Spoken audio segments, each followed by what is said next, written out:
अगर भाग्य पहले से तय नहीं है तो किसी व्यक्ति के साथ कोई दुर्घटना क्यों हो जाती है? क्यों कोई व्यक्ति जन्म के साथ ही अपंग पैदा होता है? इस कहानी के द्वारा आप जानेंगे कि भाग्य क्या है, ये कैसे बनता है और क्या हम इसे बदल सकते हैं। एक बार की बात है, पहाड़ों के बीच बसे एक छोटे से गांव में एक कवि नाम का युवा भिक्षु रहता था। कवि अपने गहरे ज्ञान और दयालु स्वभाव के लिए जाना जाता था।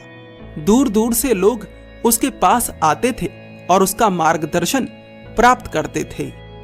एक दिन अर्जुन नाम का एक परेशान युवक कवि के पास आया और बोला, मैं अपने जीवन के संघर्षों से परेशान हो चुका हूं। एक समस्या खत्म नहीं होती कि दूसरी समस्या पैदा हो जाती है। भिक्षु कवि अर्जुन से कहते हैं, पहले तुम आराम से बैठ जाओ, फिर बताओ। अर्जुन कहता है, जीवन में आराम ही तो नहीं है मुनिवर। पता नहीं मेरे भाग्य में क्या लिखा है जो मुझे इतना दुख मिल रहा है। मैंने तो किसी का बुरा नहीं करा, फिर मेरे साथ ऐसा क्यों? भिक्षु कवि कहते हैं, मैं तुम्हें एक छोटी सी कहानी सुनाता हूं। एक समय की बात है, किसी राज्य में एक बहुत शक्तिशाली धनुर्विद था। वह अपनी धनुर्विद्या के लिए जाना जाता था।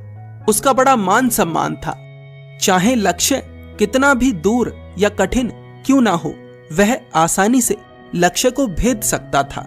उसका कौशल अद्वितीय था, कोई भी उसकी बराबरी पर नहीं था। परंतु इतना सब होने के बाद भी उसका मन अशांत था।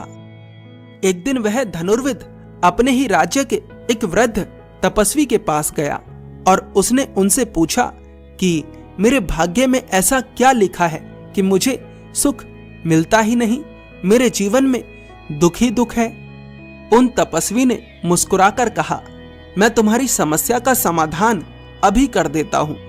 तपस्वी ने जमीन पर एक लक्ष्य बनाया और उस तीरंदाज से कहा कि तुम आकाश में तीर चलाओ और तीर वापस मुड़कर इस लक्ष्य पर लगना चाहिए।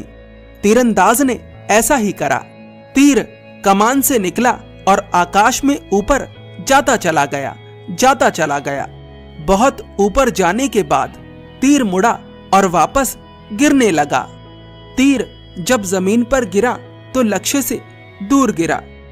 उन तपस्वी ने उस धनुर्विद से पूछा, ये तीर लक्ष्य से दूर क्यों गिरा? क्या तुम मुझे बता सकते हो? तीरंदाज ने कहा, हवाओं के कारण। उन तपस्वी ने पूछा, क्या हवाओं ने ऐसा जानबूझकर करा?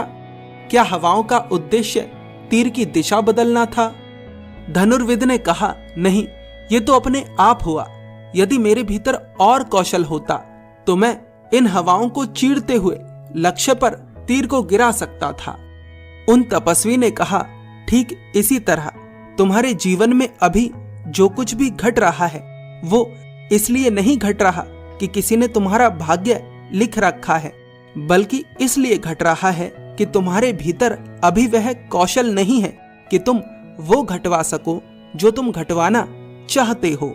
बाहरी परिस्थितियों के कारण तुम्हारा जीवन प्रभावित होता है, यह एक सत्य है, पर तुम अपने कौशल के द्वारा उस प्रभाव को कम या खत्म कर सकते हो। किसी व्यक्ति को भाग्य की याद कब आती है? जब जीवन में दुख आता है। जीवन में दुख क्यों आता है? जब सुख की इच्छा करी जाती है। सुख की इच्छा क्यों करी जाती है? क्योंकि सुख ही जीवन का अंतिम सत्य लगता है। इस संसार में हर व्यक्ति एक दूसरे से जुड़ा हुआ है। जो एक करता है उससे सब प्रभावित होते हैं और जो सब करते हैं उससे एक प्रभावित होता है। यदि कोई बच्चा अपंग पैदा होता है तो इसमें किसका दोष है? इसमें किसी का दोष नहीं है।